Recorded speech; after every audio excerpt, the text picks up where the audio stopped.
2023년 3월 5일 주일 예배 드리겠습니다. 기도하겠습니다.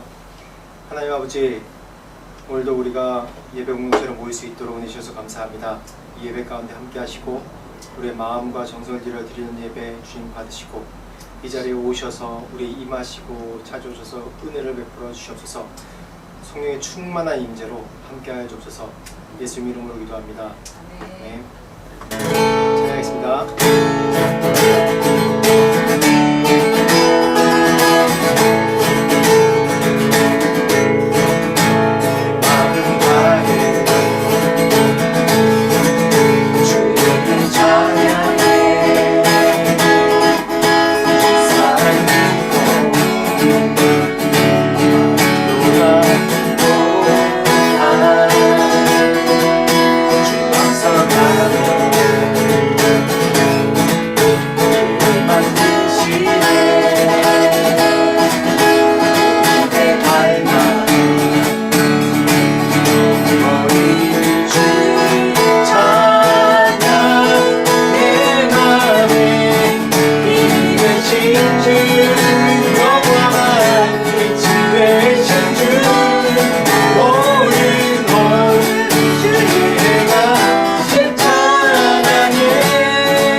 내 모든 것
주시며 주님을 찾으시네 내 맘에 하는 말 찬양합니다 주의 이름을 찬양해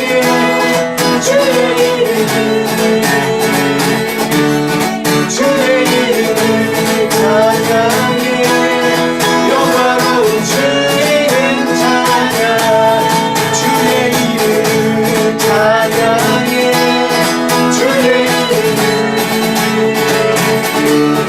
주의 이름 찬양해 영화로운 주의 이름 찬양 주님을 주시며 주님을 찾으시네 내 맘에 하는 말 찬양합니다 주님을 주시며 주님을 찾으시네 내 맘에 하는 말 찬양합니다 주의 이름을 찬양해 주의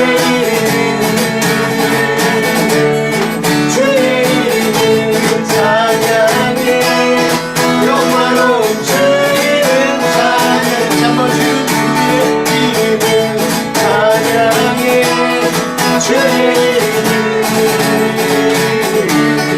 주의 이름 찬양해 영화로운 주의 이름 찬양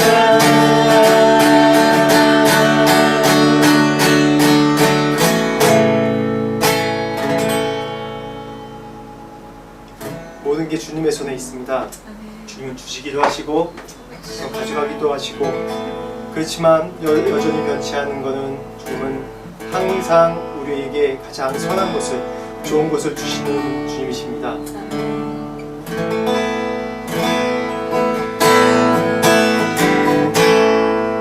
의지했던 모든 것 다로 억울한 마음은 거듭하니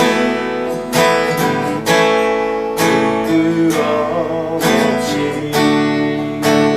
살고 싶만 주님 아시네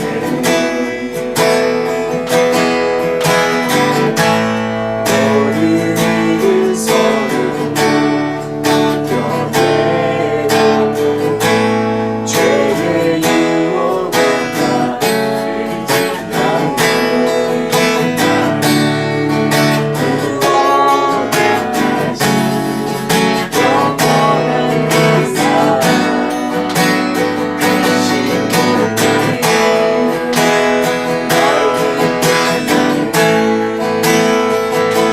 주어진 세상이 작게만 보여도 선하신 주가 믿으시는 주시는 주님만 따르네 날 택하신 주만 의지해 상황에 무너질지라도 예수 능력이 나를 구해 보이지 않아도 주님만 따르네 내 평생 주님을 노래하리라 정말 의지했던 모든 것 의지했던 모든 것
무너질지라도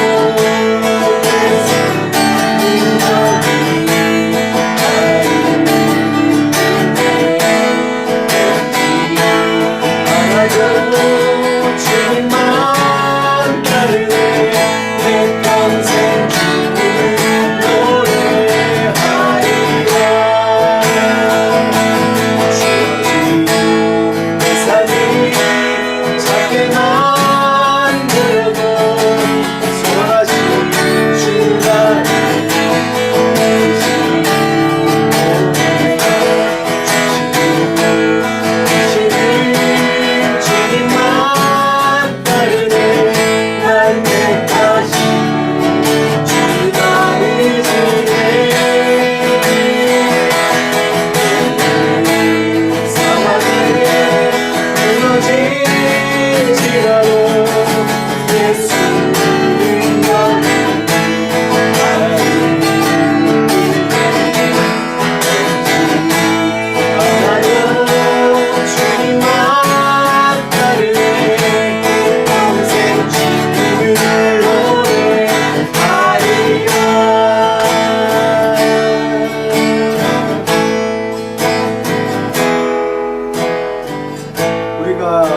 주님만 의지할 수밖에 없는 것은 늘 이 세상의 모든 것은 다 변해갑니다. 사람의 사랑도 변해가고 권력도 변해가고 우리가 가진 재물도 모든 것이 바뀌고 있기도 하고 없어지기도 하고 또 내 주위에 있던 가장 친하고 의지했던 친구, 사람들도 다 변해가고 바뀌어갑니다. 그렇지만 여전히 변치 않는 건 하나님의 사랑이고 그 선하심이 내 평생 의지할 바가 되시고 이끄시는 주님이십니다. 우리는 늘 무너질 수밖에 없습니다. 우리의 연약함 때문에 무너질 수밖에 없기도 하겠지만 늘 의지했던 것들이 늘 단단하게 여겨졌던 것들이 다 없어져 버리고 내가 의지했던 것들도 다 변해가기 때문에 늘 나 혼자밖에 남은 것 같지 않고 내가 의지할 것이 아무도 없다고 그렇게 여겨지게 됩니다. 그러기 때문에 점점 무너져가고 두려움과 또 어려움과 고난 가운데 스스로 처할 때가 많습니다. 다시 한번 고백합시다. 우리가 의지할 건 주님밖에 없습니다. 우리가 바라볼 건 주님밖에 없습니다. 다시 한번 우리의 의지할 피할 산성과 또한 바위가 되신 하나님 앞에 우리 모든 것 드려서 다시 한번 주님을 의지한다고 고백하는 그 시간을 가질 거야. 하나님, 주님을 의지합니다. 주님을 바라봅니다. 내가 의지했던 모든 것이 무너져가고 변해가고 나의 상처받게 하고 내가 사랑하는 상처받고 나는 그렇지만 주님이 여전히 변치 않으시고 나를 이끄시고 나의 주시는 것이고 나 주님을 따르는 나의 마음을 보시는 하나님이시기 때문에 내가 영원히 의지할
예수님 너를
주님은 우리의 힘이 되십니다. 나의 피할 산성이 되십니다. 아멘. 우리 인도하시고 우리가 의지할 분은 오직 하나님밖에 없습니다. 주님 영원히 주님 의지하고 사랑합니다. 우리의 고백을 올려드립니다. 예수님 이름으로 기도합니다. 아멘.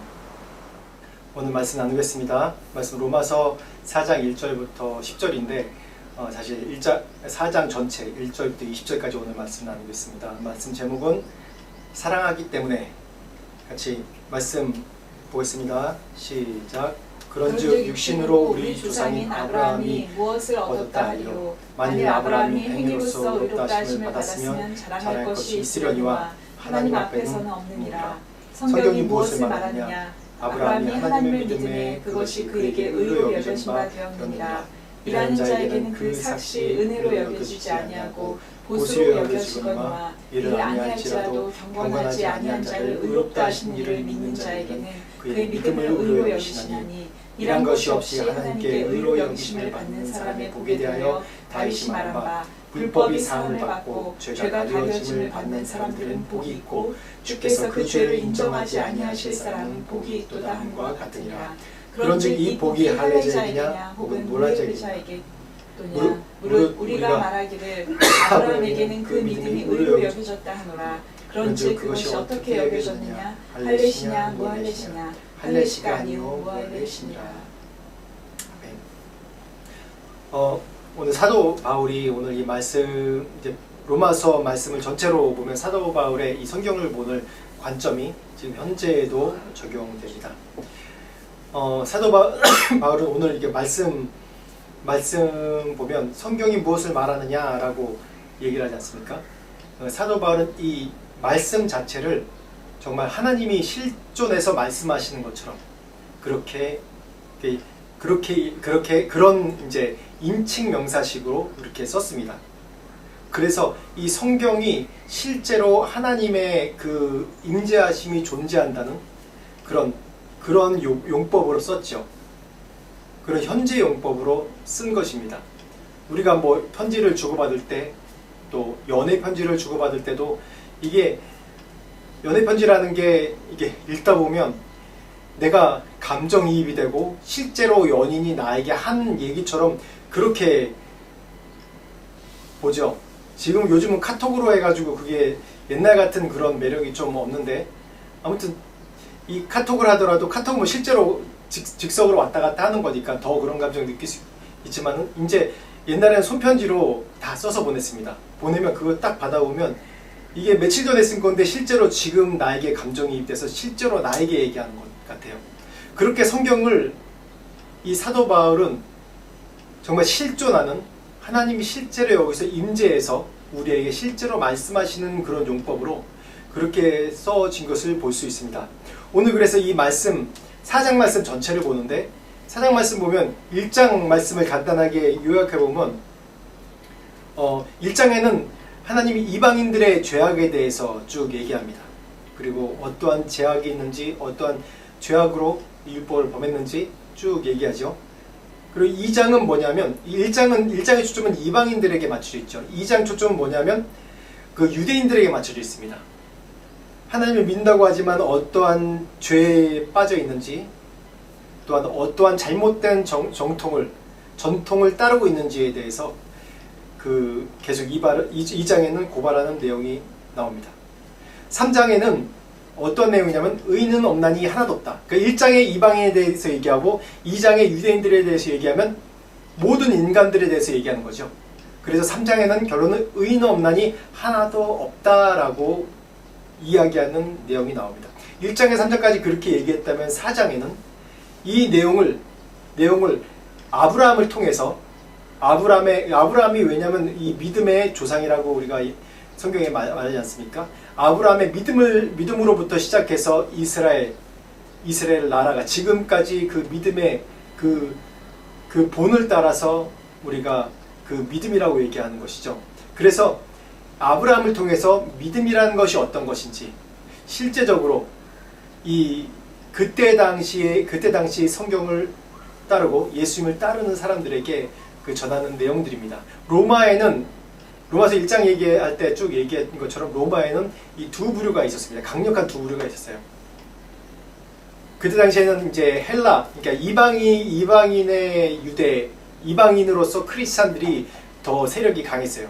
그렇지만 유대인들도 있기 때문에 유대인들은 원래 이 유대 전통을 율법, 이 말씀을 강조하기 때문에 유대인 세력 또한 만만치 않았어요. 그렇기 때문에 바울은 이 이방인의 범죄함과 유대인의 범죄함에 대해서 얘기하면서 우리 모두는 죄인이다. 우리는 모든 죄인이기 때문에 우리가 믿음으로밖에 구원받을 수 없는 존재다.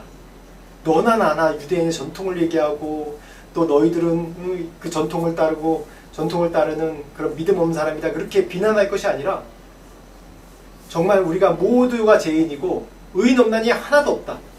오직 믿음으로만 구원을 받는다고 이 4장에는 이 믿음에 대해서 아브라함을 통한 그런 실제적 역사적인 것, 또 실질적인 것, 또 그 합리적인 그 논술, 그 이론적인 논술을 통해서 믿음에 대해서 증명하는 내용이 나옵니다.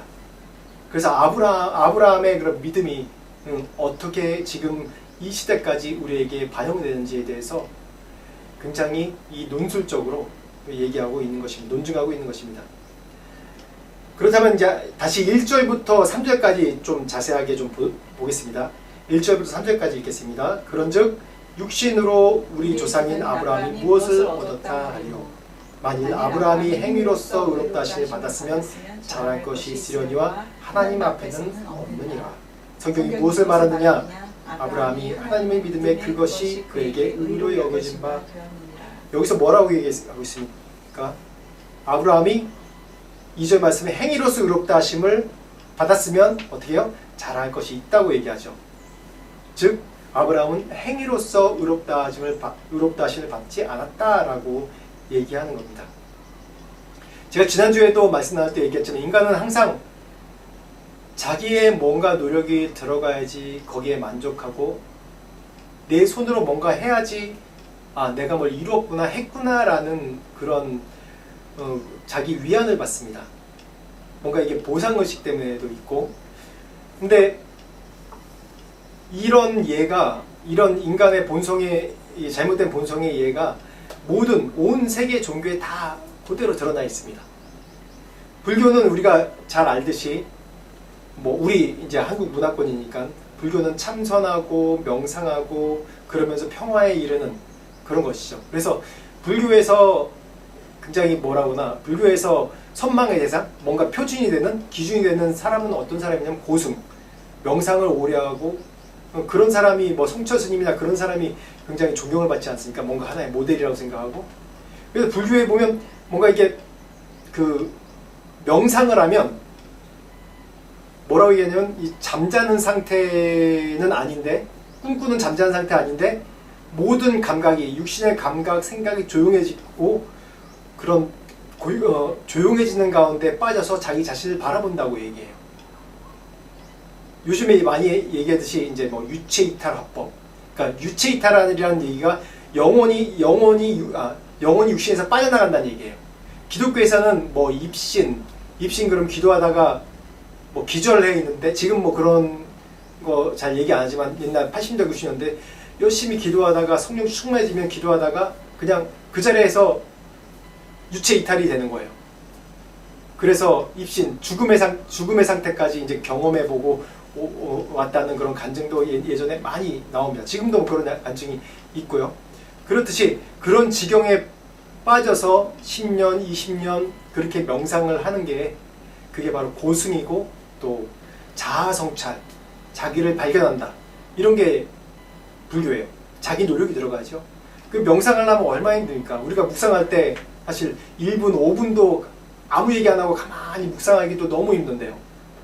묵상하다 보면 딴 생각이 막 나죠. 이상하게 묵상하다 보면 침묵기도 하다 보면 딴 생각이 더 많이 나요. 집에 뭐 두고 온 거 생각나고 누구한테 돈 안 받은 거 생각나고 항상 그러죠. 근데 이거를 10년, 20년 뭐 그렇게 오래 한다는 게 굉장히 대단한 겁니다. 그게 불교에서 뭔가 선망의 대상으로 보는 거예요. 기준으로 보는 거예요. 또 힌두교도 보면 힌두교는 뭐 제가 오래 살았기 때문에 여러 축제들이 많죠. 힌두교 보면 자기 희생, 자기 헌신을 몸을 바쳐 하는 거에 굉장히 이 최상급이라고 얘기할 수 있어요. 힌두교 보면 제가 이제 힌두교 여러 축제들이 많은데 그 중에서 하나가 자가나트라는 축제가 있는데 제가 오리사에 99년대 처음에 오리사에 제가 개척하러 들어갔었거든요. 근데 그 축제에 직접 참여해봤습니다. 99년에 그 축제가 어떠냐면 트럭만한 그런 나무 전차를 만드는 거예요.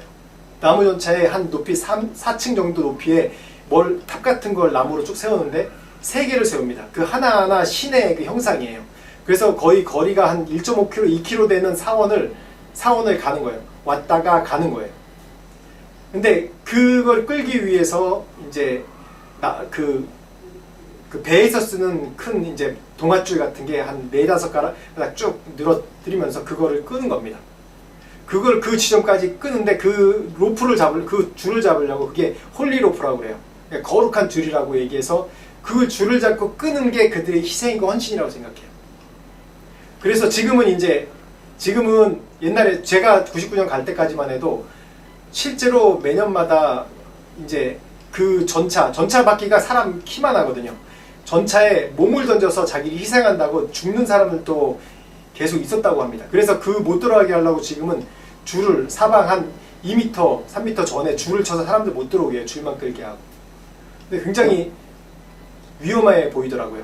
근데 제가 실제로 참여해보니까 어떤 마음이 드냐면 야 정말 얼마나 사람의 열정이 가득한지 와 저기에 전차에 몸을 던져서 자기를 희생하는 게 뭔가 자기의 거룩을 이루고 자기의 신에게 바치는 희생이다라는 생각을 하겠더라고요.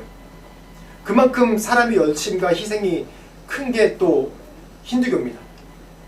또 무슬림은 또 우리가 잘 알지 않습니까? 무슬림은 다섯 가지의 무슬림으로서 해야 될 게 있는데 뭐 샤하다, 신앙 고백, 뭐 알라는 유일신이다, 또 모하메드 알라의 유일한 위대한 메신저다라고 얘기를 하고 살라라고 해서 하루에 5번 기도하는 것, 또 싸움 이게 뭐냐면 금식, 라마단 금식 유명하지 않습니까? 자카트라고 구제 헌금, 자기 수입의 40분의 1을 구제를 해야 돼요. 또 하즈라고 해서 성지순례하는 걸 해야 돼요. 이 5가지가 이 무슬림이 해야 하는 헌신이고 신에 대한 희생이고 또한 열심으로 해서 이걸로 통해서 그 사람이 진정한 무슬림이냐라는 판단을 한다고 그럽니다. 누가복음 11장 46절에 보면 이르시되 화 있을진저 또 너희 율법 교사여 지기 어려운 짐을 사람에게 주고 너희는 한 손가락도 이 짐에 대지 않는도다. 유대교에도 이러한 잘못된 전통들이 열심들이 많았던 거예요. 그래서 이 세세한 율법의 규율들을 만들어서 이걸 하게 만들어요. 그래서 자기도 그렇게 못하면서 사람들을 그 열심을 내게 만든 겁니다. 그래서 지금까지도 신학 교리 보면 이 기독교에도 여전히 그런 영향이 있어요. 왜냐하면 사람 본성이 뭔가 자기의 노력으로 거룩을 쟁취할 수 있고 신에게 도달할 수 있고 그렇게 생각하기 때문에 기독교에도 이 말씀이 있기 때문에 말씀을 어떻게 실행할까라는 세세한 규율들을 또 만들어 놓기도 해요. 교단마다. 그래서 그것에 따라서 이 사람이 경건한 사람인지 아닌지 또 판단하기도 하고 실제로 유대인들처럼 뭐 규율을 정확하게 나와 있지 않지만은 그런 걸로 사람의 마음을 판단하기도 합니다. 아브라함이 그래서 정확하게 이 성경에 말씀하고 있지 않습니까? 만약 행위로 의롭다 하심을 받았으면 자랑할 것이 있으려니와 라고 얘기합니다. 이 말씀을 다시 역설적으로 해석하면 어떻게 되냐면 인간은 행위로서 자기 자신의 자랑을 삼는다. 즉 행위로서 자기 자신을 합리화한다.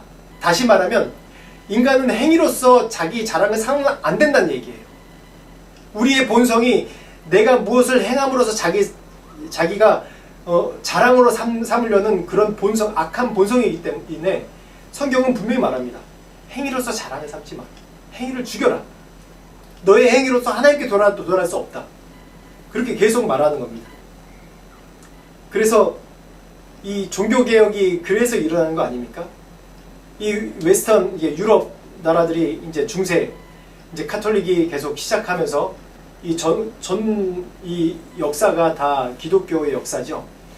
그래서 처음에는 이제 경건한 신앙이 많아서 뭐 수도원 운동 그런 것들도 많이 일어났고, 나중에는 이제 정치와 이 모든 사회와 밀접하게 연관돼서 이게 오히려 종교가 정치가 돼버린 거예요. 그래서 믿음보다는 뭔가 보여주고, 유대인들과 똑같이 그런 행위, 규율 그런 걸로 이 믿음의 척도로 얘기하고, 심지어는 면죄부를 발행하면서까지 구원을 받을 수 있다라고 선을 넘지 않습니까? 인간은 할 수 없는 그런 일들을 하게 됩니다. 그래서 루터가 이 로마서 1장 17절 오직 의인은 믿음으로 살리라 이 말씀을 보고 그 고행을 하는 중에 일어서서 종교개혁을 했다는 거 아닙니까? 믿음은 오직 의인은 믿음으로 살리라. 사람은 이렇게 행위로서 자기 만족을 얻게 돼 있어요.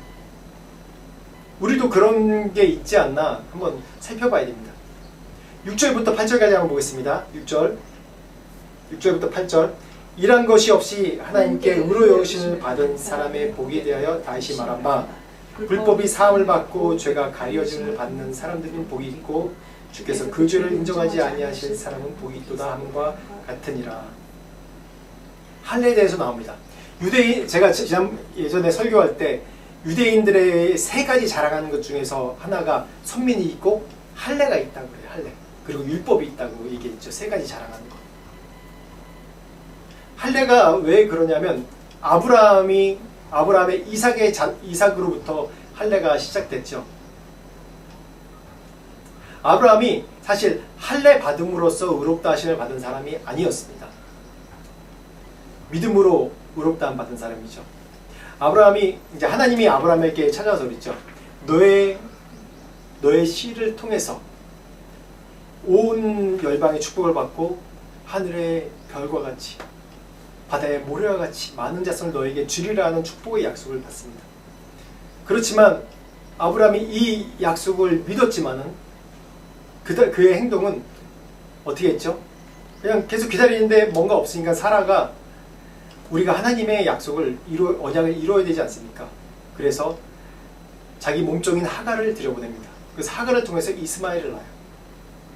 이스마엘을 얻은 다음에 하나님이 13년 동안 침묵하세요. 아브라함에게. 13년의 시간이 흘러갑니다. 이스마엘이 13살 되던 해에 하나님이 아브라함에게 나타납니다. 뭐라고 하셨죠? 창세기 17장 1절, 창세기 17장 9절에 10절 말씀 보겠습니다. 17장 1절 시작. 아브라함이 99세 때 여호와께서 아브라함에게 나타나서 그에게 이르시되 나는 전능한 하나님이라 너는 내 앞에서 행하여 완전하라. 여기서 말한 게 뭐냐면 나는 전능한 하나님이라 라고 얘기하면 우리가 히브리어로 다 알다시피 엘샤다이라고 얘기하는 겁니다. 엘샤다이라는 전능한 하나님이에요. 전능한. 마음 중심으로부터 하나님을 인정하는 것.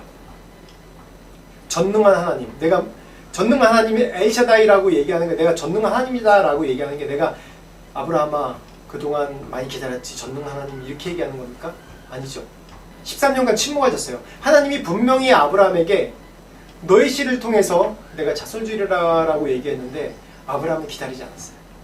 뭔가 액션을 취했습니다. 사라와 함께. 그 다음에 13년 동안 침묵하신 다음에 하나님 나타나서 뭐라고 그랬죠? 야, 나는 전능한 하나님이야. 내가 분명히 너한테 얘기했지 그 전에. 내가 너를 통해서 자손을 주겠다. 나는 전능한 하나님이야. 너 모르냐? 라고 얘기하는 거예요. 그렇게. 아브라함을 야단치는 거예요. 내 존재가 뭔지 너 모르느냐라고 얘기하는 거예요.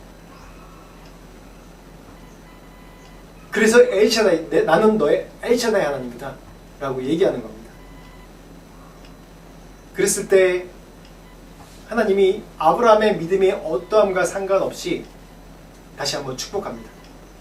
그리고 어떻게 하냐면 모든 자손을 다 모아놓고 할례를 거행하죠. 그리고 할례 후에 난 아들들을 이삭이라고 합니다. 그래서 믿음에 대해서 얘기할 때 할례가 먼저냐 믿음이 먼저냐 얘기할 때 할례가 먼저입니까? 믿음이 먼저입니까? 할례가 먼저가 아니죠. 믿음이 먼저죠. 할례는 아브라함에게 나타낸 하나님 전능한 하나님이라고 자기를 보여주시고 다시 믿고 하나님 의지했을 때 하나님이 너의 믿음 변치 마라. 너의 믿음 변치 마라. 내가 그래서 네 몸에 나의 사인 할례를 행한다. 이걸 보고 나는 전능하신 하나님이다. 뭐든지 가능한 너의 전능하신 하나님이다 라는 걸 기억하라는 겁니다. 할례는 네가 나의 백성이다. 이게 너의 믿음의 표시다. 내가 너와 약속한 믿음의 표시다라는 걸로 준 것이지 할례를 받기 때문에 믿음이 생기는 건 아니에요. 할례가 먼저가 아니라 믿음이 먼저입니다. 그래서 유대인들이 이 오해하고 있는 게 제가 세 가지 자랑이 있다고 그랬죠? 율법을 받았다는 것, 할례 받았다는 것, 선민이라는 것. 자기가 할례가 있다는 게 뭔가 구원받았다는 증거라고 생각하는 거예요. 자신의 믿음과 상관없이. 그래서 잔뜩 어깨에는 힘만 들어가는 거죠. 10절 말씀에 다시 보면 그런즉 그것이 어떻게 여겨졌느냐? 할례시냐 무할례시냐? 할례시가 아니요 무할례시냐라고 얘기합니다. 할례 받았을 때 아브라함의 믿음이 인정받았나요? 아니죠. 그의 믿음을 인정하시고 의롭다 하시고 그 다음에 할례를 주신 거예요. 마태복음 11장 28절부터 29절 말씀 보겠습니다. 시작. 수고하고 무거운 짐진 자들아 다 내게로 오라. 내가 너희를 쉬게 하리라. 나는 마음이 온유하고 겸손하니 나의 멍에를 메고 내게 오라. 그러면 너희 마음이 쉼을 얻으리라. 여기서 무거운 짐진 자들아 다 내게로 오라 라고 얘기한 예수님의 뜻이 무엇인지 압니까? 네가 빚지고 네가 생활 어렵고 그런 문제가 아니에요. 예수님이 율법을 폐하러 오셨습니까? 아니죠. 율법을 완성하러 오셨습니다. 율법이라는 기준이 지난주에도 얘기했지만 우리의 죄를 스스로 깨닫고 기준을 하는 거예요. 그래서 이 율법의 기준을 통해서 계속해서 내가 노력하지만은 율법으로 뭔가 내가 이룰 수 없고 율법을 지킬 수 없고 그런 지어진 모든 죄에 대한 율법을 통해서 내가 깨달았던 모든 죄한 무거운 짐을 예수 그리스도께서 대신 지시겠다는 거예요. 너희의 모든 죄를 내가 대신 감당하겠다. 너희는 평안히 쉬라. 쉼을 얻으라 라는 내용입니다. 그런데 우리는 지금도 그 율법, 규례, 전통, 크리스찬이라면 이렇게 해야지. 이렇게 해야 돼라는 우리만의 규율이 먼저 앞서서 믿음보다도 규율이 앞서서 자꾸 강요해요. 그 안에 우리를 가둬두고 그 안에 이 길을 지키면 내 안에 안식을 얻고 내가 뭘 이루었다. 행위로 뭔가 다 얻을 수 있다는 것처럼 그렇게 안심하게 합니다. 아닙니다. 할례가 구원이 아니에요. 세례가 구원이 아닙니다. 먼저 예수 그리스도를 믿고 구원한 받은 그런 확신한 받은 그 사인이 증거로 할례를 주고 세례를 주는 겁니다. 로마서 4장 13절부터 16절까지 말씀 한번 읽어보겠습니다. 시작. 아브라함이나 그 후손에게 세상의 상속자가 되리라고 하신 언약은 율법으로 말미암은 것이 아니요 오직 믿음의 의로 말미암은 것이니라. 만일 율법에 속한 자들이 상속자이면 믿음은 헛것이 되고 약속은 파기되었느니라. 율법은 진노를 이루게 하나니 율법이 없는 곳에는 범법도 없느니라. 그러므로 상속자가 되는 그것이 은혜에 속하기 위하여 믿음으로 되나니 이는 그 약속을 그 모든 후손에게 굳게 하려 하심이라. 율법에 속한 자에게뿐만 아니라 아브라함의 믿음에 속한 자에게도 그러하니 아브라함은 우리 모든 사람의 조상이라. 아멘. 다시 한번 얘기하겠습니다. 이 이스라엘이 지난주에도 얘기했지만 이스라엘이 출애굽한 다음에 홍해를 먼저 건너갔습니까? 아니면 모세오경 십계명을 먼저 받았습니까? 홍해를 먼저 건너갔죠. 아브라함이 믿음으로 의롭다 칭함을 먼저 받고 먼저 받은 게 이 사건입니다. 율법으로 의롭다함을 받은 사건이 아니에요. 먼저 믿음으로 의롭다함을 받은 겁니다. 근데 이 율법과 믿음에 대해서 좀 굉장히 좀 이제 헷갈리는 부분들이 상당히 많아요. 그렇다면 율법이 이제 믿음으로 구원받을 수 있으면 율법을 지키지 않아도 되는 거 아닌가? 믿음이 먼저인데 믿음을 갖고 있으면 율법은 뭐 괜찮잖아. 그렇게 생각할 수도 있어요. 믿음이 강조되기 때문에. 근데 예를 들면 제가 몇 달 전에 이제 슈룹이라는 드라마를 이제 봤습니다. 뭐 여러 가지 뭐 그 중에 뭐 여러 가지 이제 이야기가 많지만 그 안에 내용 중에 그 내용이 있어요. 이제 첫째 세자가 죽고 둘째 아들이 이제 세자가 되는 과정이 있는데 그 둘째 세자도 좀 자유분방한 편이고 그래서 이제 학문도 뛰어나고 무술도 뛰어난데 자유분방한 편이고 이제 밖에 많이 궁 밖을 많이 빠져나가 돌아다녀요. 그러다가 이제 세자가 첫째 이제 장남이 죽고 둘째가 세자가 되려고 합니다. 근데 세자빈을 이제 선택을 해야 돼요. 세자빈을 선택하는데 아무나 뽑는 게 아니라 이제 뭐 사대부나 이제 고위 관리직에 있는 그런 양반들의 자제 딸들을 뽑습니다. 근데 그 중에 리스트가 쭉 올라오죠. 근데 그 중에서 이제 고위직 관리의 딸이 있는데 그 첫째 딸이 있는데 첫째 딸이 굉장히 자유분방해요. 어렸을 때 이제 병으로 죽을 뻔했기 때문에 이제 부모님이 그 딸은 좀 자유분방하게 키워요.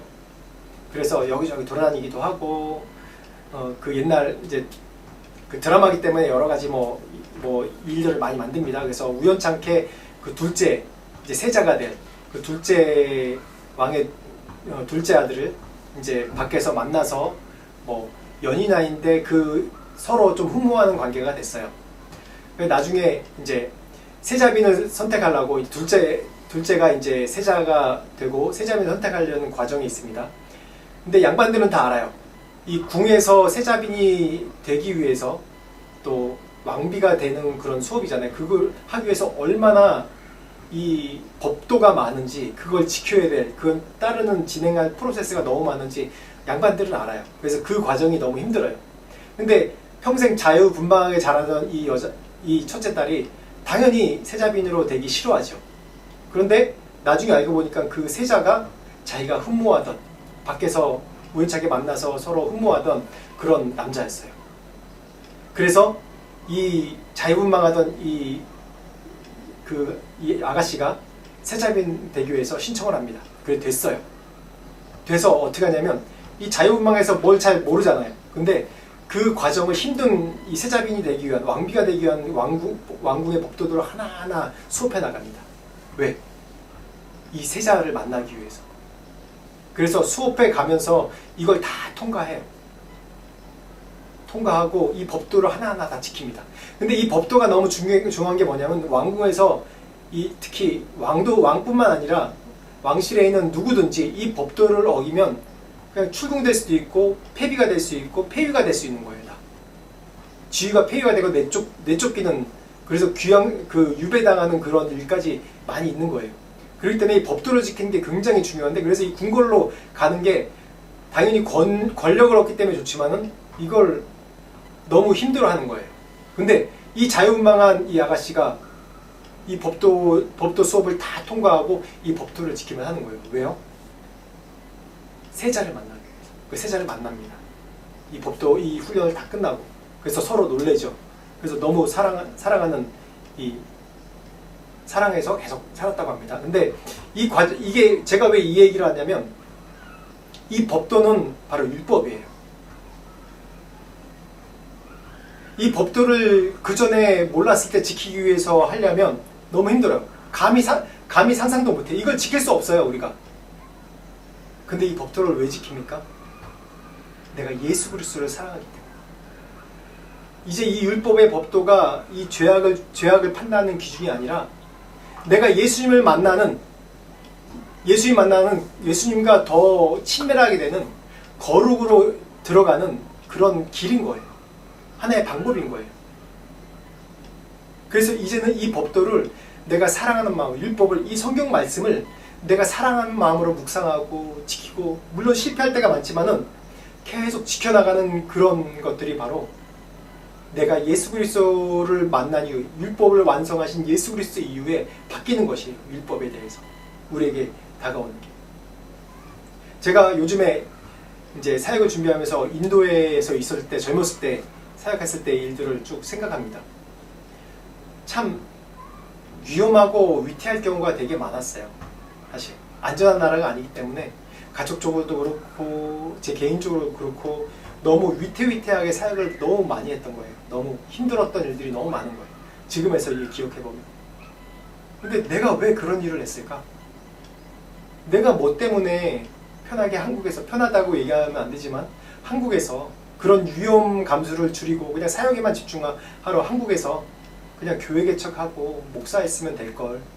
왜 젊었을 때 선교지 나와서 이 오리사 사람 매달마다 사람 죽이는 곳에 가서 목숨 걸고 거기서 버티고 있고, 병으로 죽을 뻔했는데 또 들어가고, 아이들도 아파가지고, 아이들도 정신적으로 이 스트레스 받아 아파가지고 이 약물 치료까지 해야 되는 단계까지 갔는데 또 계속 버티고 있고. 왜 그랬나? 참 이 감정적으로 이게 좀 많이 슬퍼지더라고요.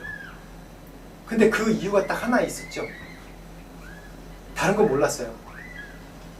뭐 성교고 뭐고 내가 어떤 전략도 아무것도 없어요. 그냥 예수님 사랑하기 때문에 갔던 거예요. 예수님 사랑하기 때문에 내 한 몸 바쳐 주님께 주님을 사랑하겠습니다. 예수님께서 우리 명령하신 게 땅까지 가서 복음을 전하라고 얘기하기 때문에 주님, 나에게 주신 사명이 한국의 목회가 아니라 내가 알지도 못하는 말도 안 타는 사람들에게 가교하시면 가겠습니다라는 그런 말씀 때문에 예수님 사랑하기 때문에 갔던 거예요. 선교 전략도 모르고 아무것도 모르고. 율법이 그런 겁니다. 율법이 이제는 그전에는 우리를 정죄하는 도구였고, 우리 스스로 이 율법 앞에 서면 정죄받을 수밖에 없고 영원히 벌할 수밖에 없는 우리 자신이지만은 예수 그리스도를 통해서 예수 그리스도께서 십자가에 못 박혀 돌아가셨기 때문에 그 사랑으로 이제는 율법이 예수님께 더 다가갈 수 있는 도구가 되는 거예요. 그렇지만 늘 실패하죠, 우리가.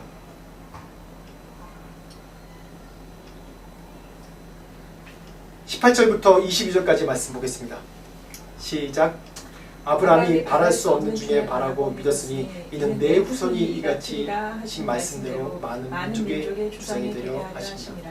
그가 백세나 되어 자기 몸이 죽은 것 같고 사라의 태가 죽은 것 같음을 알고도 믿음이 약하여지지 아니하고 믿음이 없어 하나님의 약속을 의심하지 않고 믿음으로 견고해져서 하나님께 영광을 돌리며 약속하신 그것을 또한 능히 이룰 줄을 확신하였으니 그러므로 그것이 그에게 의로 여겨졌느니라.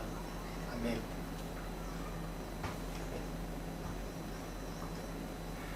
아브라함에게 하나님의 선물한 그 믿음이 뭐냐면 의롭다 하심으로 받은 겁니다. 아브라함이 잘했기 때문에 그렇습니까? 아니죠. 잘했기 때문에 그런 거 아니에요.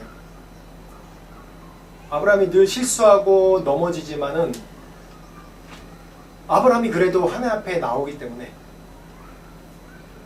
하나님께서는 그걸 인정하신 거예요. 자녀를 기를 때 애들이 이제 우리도 애들 길렀지만 애들이 이제 뒤집기만 해도 와 뒤집었다고 막 박수 치는 거예요. 와 뒤집었네 우리 딸 우리 아들 어우 뒤집었네. 너무 좋아하는 거예요. 그것이 누구 노력입니까? 누구 노력이에요? 그 아이의 노력입니까? 물론 아이도 노력했겠죠. 근데 부모가 그렇게 기르고 막 하는 거 아닙니까? 또 애가 좀 딱 일어나서 한 발 두 발 걸으면 와 더 빨리 걸었네. 야 이거 육상선수 같다. 그렇게 얘기하죠. 과장하죠. 아브라함이 믿음이 있어서 그랬습니까? 아니에요. 이제 뒤집기 한 거밖에 안 돼요. 근데 하나님은 그 뒤집기밖에 안 한 그 초보적인, 아주 초보적인 그 믿음도, 야, 잘했다. 야, 너 진짜 믿음 좋아. 너 믿음의 조상이야. 믿음의 조상 깜도 안 돼요. 정말 깜도 안 돼요. 근데 무슨 믿음의 조상입니까? 근데 하나님이 그렇게 여겨주신 겁니다. 저희도 애들이 셋이 있는데, 아들 둘 있고 딸 하나 있는데, 이게 아들 두 녀석은 좀 약간 소심한 게 있어서 뭐 잘못하면 이렇게 잘못했다고 하고 이게 눈치 보고 그래요. 옛날에 여기 같이 살 때. 근데 우리 딸은 잘못해도 당당해요. 늘. 잘못해도 뭐 배째라야 배째라. 잘못해도 뭐 나 아빠 엄마 딸인데 뭐. 이런 식이에요. 늘. 그러니까 속으로는 약간 이게 뭐 그렇다고 어떻게 해요. 화도 나면서도 어휴 그치 맞다. 네가 맞다. 네가 딸이니까 뭐 어차피 용서해 줄 거. 아빠 엄마한테 얼마나 당당한지. 나가서는 또 안 그래. 나가서는 세상에 친절하고 아주 그런 사람들한테 그렇게 평에 있어요. 평나 있어요. 근데 집에만 오면 아빠 엄마 믿는 거지. 딸이니까. 이뻐하는 딸이니까. 뭘 잘못해도 당당해요. 뭐 그랬어요. 또 이런 거예요. 왜? 사랑하는 딸이니까. 우리도 그런 뻔뻔함이 좀 있어야 돼. 하나님 앞에 나올 때. 우리가 완벽해서 하나님께 인정받습니까? 아니에요. 여전히 부족하고 아무것도 아니에요. 정말 아무 존재도 아니지 않습니까? 우리 지렁이 같은 존재 아니에요. 지렁이 같은 야고바라고 얘기하는 것처럼 아무것도 아닌 존재 아닙니까? 근데 하나님이 우리를 어쭈쭈 해주신 거 아니에요. 항상 조그만 믿음의 행동이 좀 보이면 어우 누구 이렇게 했구나. 야 대단하다. 더 많은 복 줄게. 사랑하기 때문에 사랑하기 때문에. 여러분 우리의 공로에 있지 않습니다. 우리의 행위로 얻어지는 것이 아닙니다. 그냥 우리의 마음만 좀만 들여서 보여드리면 하나님은 어쭈쭈 해주세요. 그래 네가 이렇게 날 사랑하는구나. 너 믿음 진짜 좋구나. 좋긴 뭐가 좋습니까? 내 자신 봐도 믿음 좋은 게 하나도 없는데. 목사라고 선교사라고 25년 동안 20년 훨씬 넘게 살았지만 아직까지도 믿음 초보 수준 같아요. 우리 인생이 다 그렇습니다. 연약합니다. 그렇기 때문에 얼굴 철면피 깔고 하나님 앞에 나오세요. 행위로 구원받는 거 아닙니다. 나의 믿음으로 구원받고 믿음으로 인정받고 믿음으로 축복받는 것입니다. 믿음으로 축복받는 여러분 되시길 바랍니다. 기도하겠습니다. 하나님 감사합니다. 하나님 우리의 행위대로 판단하지 아니하시고 우리가 드리는 아주 작은 믿음과 소망 그 하나로 우리를 믿음 있다 하시고 의롭다 여기시는 하나님이셔서 감사합니다. 그분을 의지하고 그분의 사랑을 의지해서 주님 앞에 나갑니다. 우리의 행위로 구원받을 수 없음을 다시 한번 고백하고 우리의 작은 믿음, 작은 소망 주님께, 작은 사랑 주님께 올려드립니다. 주님 사용하시고 축복하시옵소서. 지금 우리 주 예수 그리스도의 은혜와 하나님 아버지의 무한하신 사랑과 성령님의 감화감동 역사하심이 나의 행위와 공로에 의지하지 않고 나의 작은 믿음을 주님 앞에 드리는 그리고 주님 앞에 의로운 모든 자들에게 지금부터 영원토록 함께 하시기를 간절히 축원하옵나이다.